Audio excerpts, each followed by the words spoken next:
सा आप देख सकते हैं कि मेरे हाथ में यूनि स्टोन। कितने ही सालों से अगर वो पत्थर आपके गुर्दों में हो या पित्ते में, ग्लैडर के भी जहाँ पत्थर होता है ऑपरेशन से नहीं निकलता, लेकिन ये दवा खाने के बाद वो आपको जो यूरिन के जरिए जो है बुरा होकर निकल जाएगा। जहाँ बड़े बड़े ऑपरेशन फेल हो जाते वहां पर ये दवा काम करती है।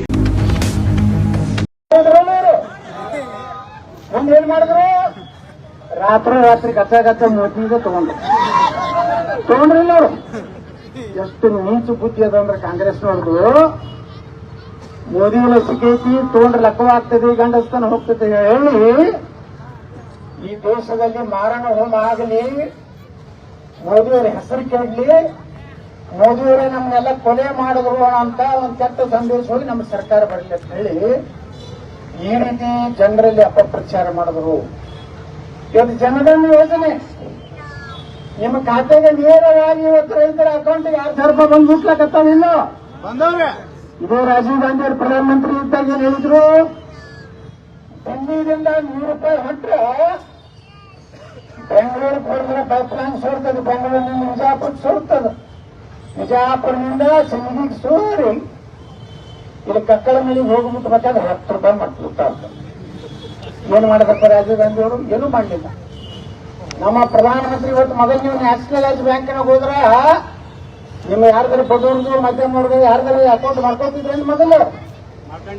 ಇವತ್ತು ನರೇಂದ್ರ ಮೋದಿ ಅವರು ಬಂದ್ರ ಎಲ್ಲರದ್ದು ಅಕೌಂಟ್ ಆಯ್ತು.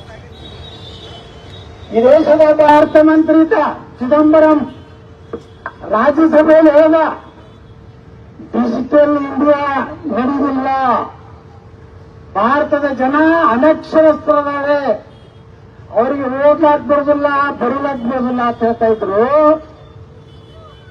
ಅದೇ ನರೇಂದ್ರ ಮೋದಿಯವರು ಡಿಜಿಟಲ್ ಇಂಡಿಯಾ ಇವತ್ತು ಮಾಡಿದ್ರು. ಒಬ್ಬ ಆಟೋ ರಿಕ್ಷಾದವನು ಸಹಿತ ಪೇಟಿಎಂ ಇಟ್ಟಾನ ಇಲ್ಲ, ಒಬ್ಬ ಕಾಯಿಪಲ್ಲೆ ಮಾರೋನ್ ಬಲ್ಲಿನ ಪೇಟಿಎಂ ಐತಿಲ್ಲ. ಹೆಣ್ಮಕ್ಳು ಕಸಕ್ಕೆ ಹೋಗೋ ಹೆಣ್ಮಕ್ಳ ಕೈಗಳು ಮೊಬೈಲ್ ಐತಿ, ಪೇಟಿಎಂ ಐತಿ. ಅಂದ್ರ ನಮ್ಮ ದೇಶದ ಜನ ಅನಕ್ಷರಸ್ಥರತಳಿ ಇವತ್ತು ಹೇಳಂತ. ಒಂದು ಜರ್ಮನಿದ ಒಬ್ಬ ರಾಯಭಾರಿ ಬಂದಿದ್ದು ಇಂಡಿಯಾಕ್ಕೆ, ಭಾರತಕ್ಕೆ ಬಂದಾಗ ಒಂದು ಕಾಯಿಪಲ್ಲೆ ಅಂಗಡಿ ಹೋದ್ರು. ಕರೆನೇ ಹೇಳಕತ್ತಾರ, ಮೋದಿ ಅವರು ಸುಳ್ಳು ಹೇಳಕತ್ತಾರ ಟೆಸ್ಟ್ ಮಾಡ್ಲಿಕ್ಕೆ ಹೋದ್ರು. ಅಲ್ಲಿ ಕಾಯಿಪಲ್ಲೆ ಖರೀದಿ ಮಾಡಿದ್ರು. ಆ ಹೆಣ್ಮಗಳು ಕೇಳಿದ್ರು, ನಿಮ್ಮಲ್ಲಿ ಫೋನ್ ಪೇ ಐತೆ ಅಂತ ಕೇಳಿದ್ರು. ಐತೆ ಸಾಬ್ರಿ ಹೇಳಿದ್ರು. ಅವ್ರು ಹೇಳ್ತಾರೆ, ಏನು ಭಾರತ ಇಷ್ಟು ಮುಂದೆ ಹೊಡೆದಾಗ ಆ ಪುಣ್ಯಾತ್ಮ ನರೇಂದ್ರ ಮೋದಿಯವರು ತಮ್ಮ ಸಲುವಾಗಿ ಏನ್ ಮಾಡ್ಕೊಂಡಾರ ಹೇಳಿ. ನರೇಂದ್ರ ಮೋದಿಯವರ ಮೇಲೆ ನಿಮಗೆ ತಾಕತ್ತಿದ್ರೆ ಕಾಂಗ್ರೆಸ್ನವರ ಸವಾಲು ಆಗ್ತೀನಿ. ಒಂದೇ ಒಂದು ಭ್ರಷ್ಟಾಚಾರದ ಆರೋಪ ನರೇಂದ್ರ ಮೋದಿ ಮಾಡಿ ತೋರಿಸ್ರಿ, ನಾ ರಾಜಕೀಯ ನಿವೃತ್ತಿ ಆಗ್ಲಿಕ್ಕೆ ಏನ್ ಮಾಡಿದ್ರು ಪುಣ್ಯಾತ್ಮ? ಯಾರು ರೊಕ್ಕ ತಿನ್ನದ, ಯಾರ್ದ ನಿಮ್ಮಂಗ ಲೂಟಿ ಮಾಡಿ ಬೇರೆ ಬೇರೆ ದೇಶನಾಗುವುದು, ನಮ್ಮ ಬಡ ಜನರು ಹಣ ಇಟ್ಟಾರ ನರೇಂದ್ರ ಮೋದಿ. ಮತ್ತೆ 10 ವರ್ಷ ಆಯ್ತಪ್ಪ ಕಾಂಗ್ರೆಸ್ ಎಲ್ಲ. ಯಾಕೆ ನರೇಂದ್ರ ಮೋದಿ ಅವರು ಇವರ ಕಮಿಷನ್ ತಿಂತಾರೆ ತರುವಂತ ತಾಕತ್ತಾಗಲಿಲ್ಲ. ಬಂಧುಗಳೇ, ಇವತ್ತು ನಾವು ಓಟ್ ಹಾಕೋದು ನರೇಂದ್ರ ಮೋದಿ ಅವರಿಗೆ, ರಮೇಶ್ ಜಿಗಜಿಗೆಲ್ಲ, ಬಸವಗೌಡರೆಲ್ಲ, ರಮೇಶ್ ಬುಷ್ನವ್ರ ಮೋದಿ ನೋಡಿ ಎಲ್ಲ. ನಮ್ಮ ಮನೆ ನಾವು ಉಳಿಸೋಬೇಕಾಗಿದೆ, ನಮ್ಮ ದೇಶ ಉಳಿಸೋಬೇಕಾಗಿದೆ, ನಮ್ಮ ಸನಾತನ ಧರ್ಮ ಹಿಂದೂ ಧರ್ಮ ಉಳಿಸೋಬೇಕಾಗಿದೆ. ಏನ್ ನಡೆದೈತಿ ರಾಜ್ಯದಲ್ಲಿ ನೀವು ನೋಡ್ಲಕತ್ತೀರಿ? ಹಿಂದೂಗಳ ರಕ್ಷಣೆ ಅಂತ ಇಲ್ಲಿ ಪಾಕಿಸ್ತಾನ ಧ್ವಜ ಹಾರಿಸ್ತಾರೆ, ವಿಧಾನಸಭೆಯಲ್ಲಿ ಪಾಕಿಸ್ತಾನ ಪರವಾಗಿ ಘೋಷಣೆ ಕೂಗ್ತಾರೆ. ಈ ರಾಜ್ಯದ ಗೃಹ ಮಂತ್ರಿ ಹೇಳ್ತಾರೆ ನಾಚಿಕೆಟ್ಟವರು. ಹಾಗೆ ನಮ್ಗೆ ಪ್ರೈಮ್ ಮಿನಿಸ್ಟರ್ಗೆ ಮಾನ ಮರ್ಯಾದೆ ಇರ್ತದೆ. FSL ರಿಪೋರ್ಟ್ ಗೊತ್ತು, ಪತ್ರಕರ್ತರು ಎಲ್ಲಾ ಮಾಧ್ಯಮದವರು ಹೋದ್ರು, ಅವರು ಪಾಕಿಸ್ತಾನ ಪರವಾಗಿ ಘೋಷಣೆ ಕೊಟ್ಟಾರೆ ಅಂದ್ರೂ ಸಹ ಸಿದ್ದರಾಮಯ್ಯ ಅವರು ಬಾಯಿ ಬಿಡ್ಲಿಲ್ಲ.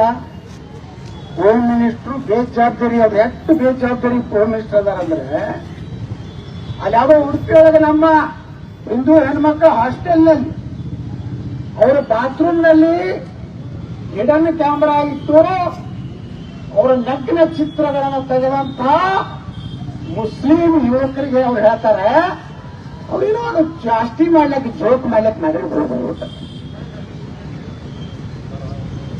ಅಲ್ಲಿ ಹನುಮಾನ್ ಚಾಲೀಸ ಕೇಳಕತ್ತಾರ. ಇವರು ನಮಾಜ್ ಮಾಡಂಗ್ ಮಾಡ್ರಪ್ಪ. ನಿಮ್ಗೆ ಮಗ ಬೇಡ, ನಾನು 10 ವರ್ಷನಾಗ ನಾವೇನ್ ನಿಮ್ಗೆ ಹೊರಗೆ ಹಾಕಿಲ್ಲ. ಈ ದೇಶದ ಅನ್ನ ತಿಂತೀರ ಅಂದ್ರೆ ಈ ದೇಶಕ್ಕೆ ಋಣ ಇಡ್ರು. ನೀವೇನ್ ತಿಳ್ಕೊಂಡ್ರಿ, ಇಲ್ಲಿ ತಿನ್ನೋದು ನೀರು ಕುಡಿಯೋದು ಪಾಕಿಸ್ತಾನ. ಹೋಗ್ರಪ್ಪ ಮತ್ತೆ ಪಾಕಿಸ್ತಾನದಾಗ ಹೋಗಿ ನೋಡೋಣ. ತಿನ್ನಾಕಲ್ಲಿ ಏನೂ ಇಲ್ಲ. 300 ರೂಪಾಯಿ ಕಿಲೋ ಅಕ್ಕಿ ಆಗ್ಯಾವ. ಹೋಗ್ರಿ, ಇದು ಆರಾಮ್ ಪುಕಟ್ ಅಕ್ಕಿ ತಿಂತೀರಿ. ಮನ್ಯಾಗ 25-30 ಇರ್ತಾವು. ಎಲ್ಲ ಪುಕಟ್ನಾಗ ರೇಷನ್, ಪುಕಟ್ನಾಗ ಸ್ಕಾಲರ್ಶಿಪ್ ಎಲ್ಲ ತಿಂದು ಉಂಡು ಮತ್ತೇನಂತಾರ ಪಾಕಿಸ್ತಾನಕ್ಕೆ. ಈ ರೀತಿ ಭಾರತದಲ್ಲಿ ಬಹಳ ಗಂಭೀರ ಪರಿಸ್ಥಿತಿ ಇದೆ. ನಾವೆಲ್ಲ ನೋಡ್ರಿ, ಇವತ್ತು ನಾವು ಸನಾತನ ಹಿಂದೂ ಧರ್ಮ ಉಳಿಬೇಕು, ನಾವು ಹಿಂದೂಗಳು ಸುರಕ್ಷಿತವಾಗಿ ಭಾರತದಾಗ ಇರ್ಬೇಕಂದ್ರೆ ನೀವೆಲ್ಲ ಭಾರತೀಯ ಜನತಾಗಳು ಈಗ ಯಾರು ಜಾತಿ ಪಾತಿ ಯಾವುದು ನೋಡ್ಬೋದು. ಇದು ಜಾತಿ ಇಲೆಕ್ಷನ್ ಅಲ್ಲ. ಇದು ಪಂಚಮಸಾಲರ, ಗಾಣಿಗಾರರು, ರಡ್ಡಾರು, ದಲಿತರು, ಹಿಂದುಳಿದರ ಹಾಲು ಮತ, ನಾವು ತಳವಾರ ಕೋಳಿ ಸಮಾಜ ಅಂತಲ್ಲ. ನೀವೆಲ್ಲರೂ ಒಂದಾಗಿ ಅವ್ರು ಹೆಂಗ್ ಒಂದ್ ಹಾಕ್ತಾರ ನೋಡೋಣ. ಒಂದರೆ ಓಟ್ ಹಾಕ್ತಾರೆ ಬಿಜೆಪಿ ತಪ್ಪಿ, ಅವ್ರು ಹಾಕೋದಿಲ್ಲ.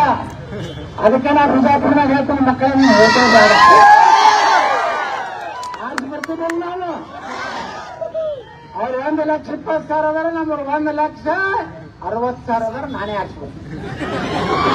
ಓಟಲ್ಲಿ ಹೊಡಿತಾರ. ನಾ ಬೇಡ ಬೇಡತ್ತೀನಿ, ನಿಮ್ಗೆ ಓಟೇ ಬೇಡ. ಮಕ್ಕಳು ಇಟ್ಕೊಂಡ್ರಿ ಅಲ್ಲೇ ಕೈ ಹಾಕೇ ತಕೊಂಡ್ರಿ. ನಾವೆಲ್ಲ ದಲಿತರು, ಹಿಂದುಳಿದವರು, ಎಲ್ಲಾ ಜನಾಂಗದವರು ಈಗ ನಾವು ಒಂದಾಗೋ ಕಾಲ ಬಂದೈತೆ. ಸುಮ್ಕೊಂಡ್ರಪ್ಪ, ನಾವು ಒಂದಾಗೋ ಕಾಲ ಬಂದದ. ನಾವು ಒಂದಾಗಲಿಕ್ಕಂದ್ರೆ ಯಾವ ಕಾನೂನು ತರೋದ್ರ ಗೊತ್ತೇನೋ. ಇಡೀ ದೇಶದ ಎಲ್ಲರ ಆಸ್ತಿ ಸರ್ವೆ ಮಾಡ್ತಾರತ್ತ. ಸರ್ವೆ ಮಾಡಿ ನಿಮ್ಮ ಆಸ್ತಿಯನ್ನು ಮುಸ್ಲಿಮರಿಗೆ ಹಂಚಿಕೊಡ್ತಾರತ್ತ. ಇವತ್ತು ಶ್ಯಾಮ್ ಪೆಟ್ರೋಲ್ ಒಬ್ಬ ನಾವ ರಾಹುಲ್ ಗಾಂಧಿ ಒಬ್ಬ ಚೇಲ, ಅವ ಲಂಡನ್ದಾಗ ಮನೆ ಒಂದು ಇಂಟರ್ವ್ಯೂ ಕೊಟ್ಟಾನ. ಏನ್ ಹೇಳ್ತಂತ, ಅಮೆರಿಕದಲ್ಲಿ ಏನ್ ಆಸ್ತಿ ಅದ ಅದ್ರ 40 ಭಾಗವನ್ನ ಆ ಅಲ್ಪಸಂಖ್ಯಾತರಿಗೆ ಕೊಡ್ಬೇಕನ್ನುವಂಥದ್ದನ್ನು ಪಾಲಿಸಿ ಇವತ್ತು ಕಾಂಗ್ರೆಸ್ನವ್ರು ಸೇರಿಸ್ಯಾರ. ನಿಮ್ದು 5 ಎಕರೆ ಐತೆ ತಿಳ್ಕೊರಿ, ನಾವು ದಲಿತ ಇರ್ಲಿ, ಹಿಂದುಳಿದ ಯಾವೇ ಇರಲಿ, ನೀವು 2 ಮಕ್ಕಳು ತಂದೆ ತಾಯಿ ಇಟ್ಟಿದ್ರಂದ್ರೆ ನಿಮ್ಗೆ 5 ಎಕರೆ ಹಾಕಿ, 2 ಎಕರೆ ಇಟ್ಕೊರಿ, 3 ಎಕರೆ ನಾವು ಸಾಬ್ರಿಗೆ ಹಾಕ್ತೀವಿ. ಇದು ನೀವು ಲೆಕ್ಕ ಹಾಕ್ರಿ. ಮ್ಯಾಗ ನಿಮ್ಮ ಮನೆಯಲ್ಲಿ ಬಂದಾರ ಸರ್ವೆ ಆಗುದು, ನಿಮ್ಮ ಜಮೀನು ಸರ್ವೆ ಆಗುದು, ನಿಮ್ಮ ಮನೆಗೆ ಎತ್ತ ಗಾಡಿಗಳು ಸರ್ವೆ ಆಗುದು. ಬಂಧುಗಳೇ, ಅದಕ್ಕೆ ಹೇಳಿದ್ರು ನಮ್ಮ ನರೇಂದ್ರ ಮೋದಿ ಅವರು, ಈ ರೀತಿ ಆದ್ರ ನಮ್ಮ ಹಿಂದೂ ಸಮಾಜದ ಆಸ್ತಿ ಪಾಸ್ತಿ. ಈ ದೇಶದ ಹಿಂದಿನ ಪ್ರಧಾನಮಂತ್ರಿ ಮನಮೋಹನ್ ಸಿಂಗ್ ಹೇಳ್ತಾರೆ, ಪ್ರಧಾನಮಂತ್ರಿ ಇದ್ದಾಗ ಭಾರತದ ಮೇಲೆ ಮೊದಲನೇ ಅಧಿಕಾರ ಹಕ್ಕು ಮುಸ್ಲಿಮರಿಗೂ ಅಂತೇಳಿ. ದಲಿತರು, ಹಿಂದುಳಿದರು, ನಮ್ಮ ಜನಾಂಗ ಎಲ್ಲಿ ಹೋಗ್ಬೇಕು? ಈ ಸಿದ್ದರಾಮಯ್ಯ ಹೇಳ್ತಾರೆ 10,000 ಕೋಟಿ ರೂಪಾಯಿ ಕೊಡ್ತೀನಿ ಮುಸ್ಲಿಮರಿಗಾಗಿ ಅಂತೇಳಿ. ಈ ವಕಫ್ ಬೋರ್ಡ್ದಾಗ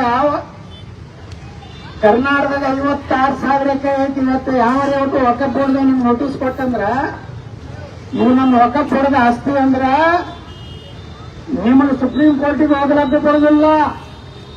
ವಕಫ್ ಟ್ರಿಬ್ಯುನಲ್ ಹೋಗ್ಬೇಕು. ಅವ್ರ ಕುಟುಂಬದ ಮೇಲೆ ನಾವು ಹಾಕಕ್ ಹೋಗ್ಬೇಕು. ಇಲ್ರಿ, ನಮ್ಮ ಮುತ್ತಂದ್ರಿ, ನಮ್ಮ ಮುತ್ಯಾಂದ್ರಿ. ಇದು ಈ ಬಿಜಾಪುರನಾಗ ಆಗ್ಯದೆ. ಸುಮಾರು 500 ಎಕರೆ ಹೊತ್ತು ವಕಫ್ ಘೋಷಣೆ ಮಾಡಿದ. ನಾ MLA ಆದ್ಮೇಲೆ ನಮ್ಮ ಸರ್ಕಾರ ಇದ್ದಾಗ ಒಂದು ಜಮೀನುಗಳು ಬಿಡಿಸೀನಿ.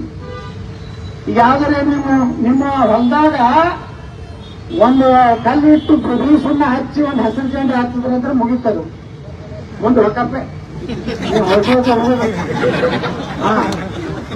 ಈ ಕಾಂಗ್ರೆಸ್ ಇವ್ರಿಗೆ ಗೊತ್ತಿಲ್ಲನಾ? ಇವ್ರದ್ದು ಎಲ್ಲ ಕಿತ್ಕೋರ, ಇವರೆಲ್ಲ ಈಗ ಗೊತ್ತಾಗೋದಿಲ್ಲ. ಆ ಕಾನೂನು ಬತ್ತಂದ್ರೆ ನೋಡಿ, ನಮ್ಮ ದೇಶನಾಗ 18 ಲಕ್ಷ ಎಕರೆ ಭಾರತೀಯ ಸೈನ್ಯದಿದೆ, 15 ಲಕ್ಷ ಎಕರೆ ಭಾರತೀಯ ರೈಲ್ವೇದಿದೆ 12 ಲಕ್ಷ ಎಕರೆ ಭಾರತದಲ್ಲಿ ವಕಫ್ ಇದೆ.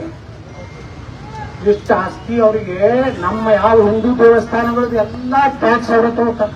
ಅಲ್ಲಿ ಒಬ್ಬ ಚಲೋ ಹಿಂದೂ ದೇವಸ್ಥಾನ ಅಂತಂದ್ರೆ ಕುಕ್ಕೆ ಸುಬ್ರಹ್ಮಣ್ಯಂ ಸರ್ಕಾರ, ಸೌದತ್ತಿ ಯಲ್ಲಮ್ಮ ಸರ್ಕಾರ, ಯಾವ್ಯಾವ ದೊಡ್ಡ ದೇವಸ್ಥಾನ ಅದಲ್ಲ ಎಲ್ಲ ಸರ್ಕಾರ ಅಲ್ಲಿ ಸಾವಿರಾರು ಕೋಟಿ ರೂಪಾಯಿ ನೀವು ಹೋಗಿ ಹಾಕ್ತಿರಲ್ಲ ತಕ್ಷಣ ತಿಜೋರಿಗೇನು ಹಾಕ್ತೀರಿ, ಆರ್ಥಿಕ ಕಾರ್ಡ್ನಾಗ ಹಾಕ್ತಿರಲ್ಲ.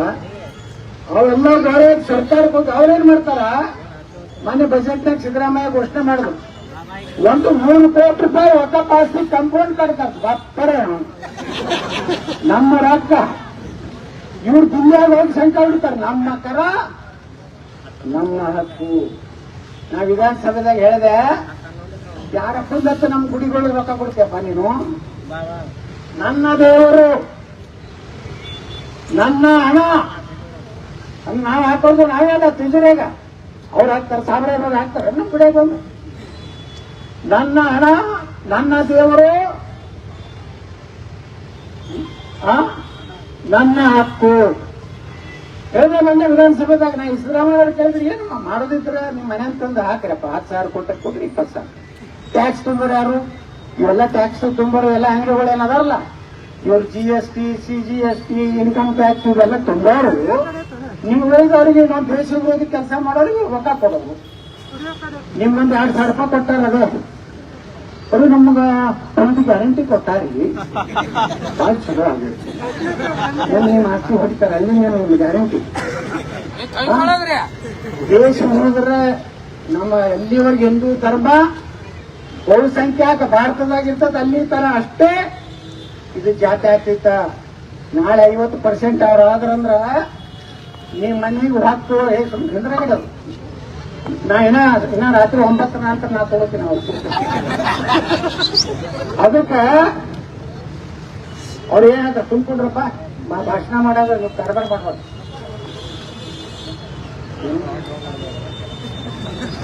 ನೆನಪಾಡಿಸ್ಬಿಟ್ರೆ ನೋಡಿ,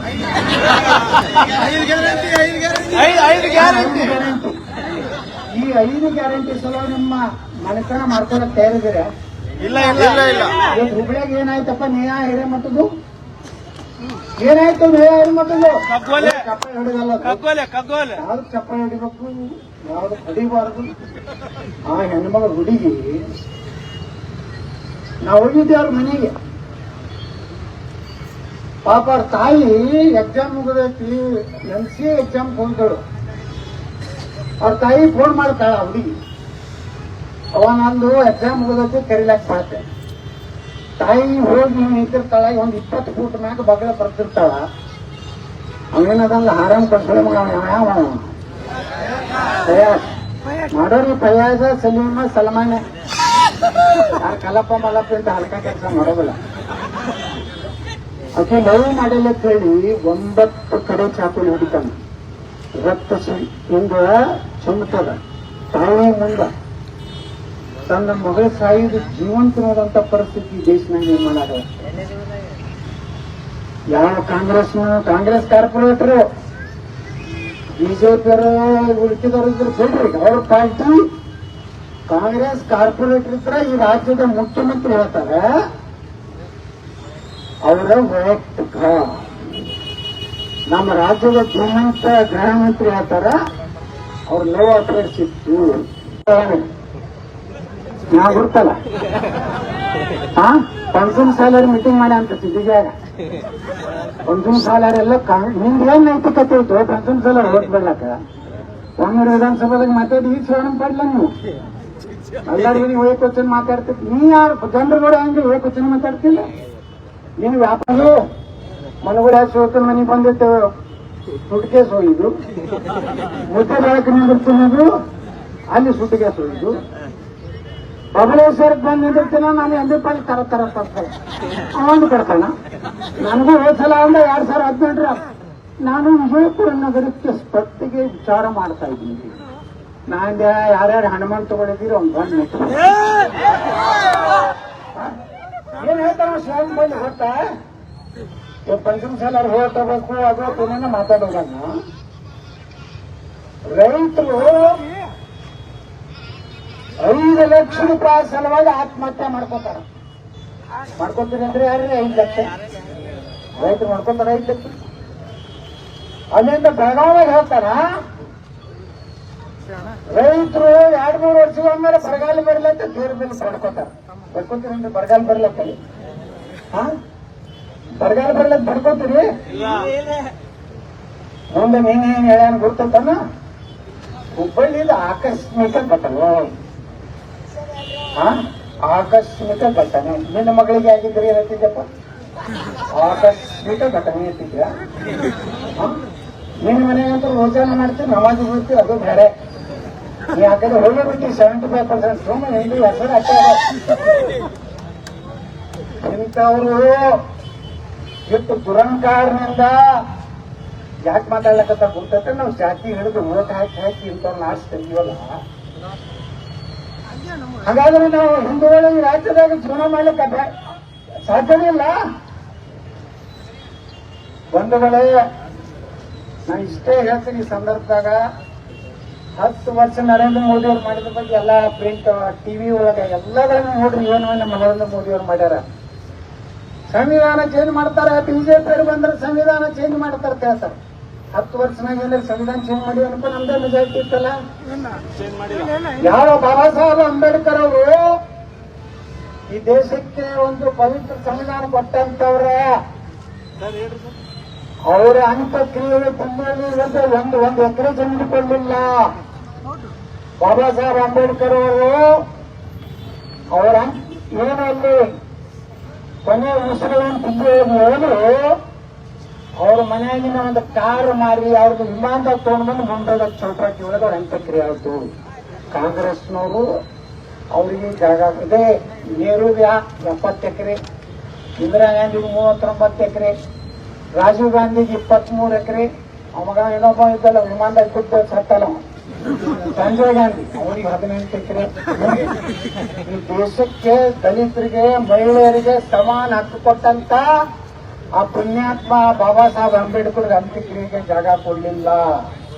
ಅಷ್ಟೇ ಅಲ್ಲ, ಆ ಪುಣ್ಯಾತ್ಮಗ ಪಿಪಿ ಸಿಂಗ್ ಸರ್ಕಾರ ಏನು ಎಲ್ಲ ಬಿಜೆಪಿ ಏನು ಒಂದು ಕೂಡಿ ಒಂದು ಜಯಪ್ರಕಾಶ್ ನಾರಾಯಣ ಅವರ ಕಾಲದಾಗ ಅವಾಗ ಭಾರತ ರತ್ನ ಬಾಬಾ ಸಾಹೇಬ್ ಸಿಕ್ತು.